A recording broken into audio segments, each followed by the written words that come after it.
Bizdə mexanizm də var. Bizdə mexanizm də var. Məsələn, partiya qoyduğumuz sədrə alternativ olan, onu bəyənməyən adamlar da var. Gəlirlər də danışırlar. Gedir iclasında qalxırlar danışırlar. Amma icra başçısından yerdən kimsə şikayət elədiyini görmüsünüz?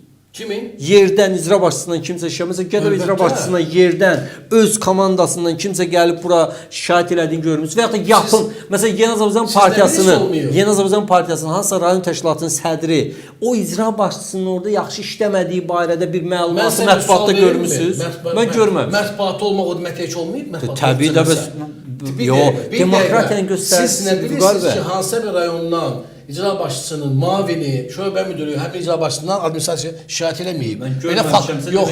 Üzr o nə deyən şeydir? Üzr istəyirəm. Üzr istəyirəm. Hansısa bir Afrikada bir kənd var, adını bilmirsiniz, o kənd yoxdurmu? Siz bilmirsiniz deyə. Xatırlısınız, bu söz deyil ki. Hər şey işıqlanmır axı. Dedi ki, Əli müəllim, Elmar Məmmədiyarov nə dedi, de görüm. Yazıza gəlir. O da dedi ki, deyir ki, mən evdən işləyirəm. Prezident onu orada deyirsə açıq, öz komandasını, ən ali orqanda nazirlər, düzdür ya, orada onu ifşa eləyə bilirsə, orada onu açıq şəkildə xalqın gözü qarşısında danlaya bilirsə, bu icra başçısı nə yaman böyük bir şeydir ki, onun mavini, onun əleyhinə danışması mediada gedə bilməz.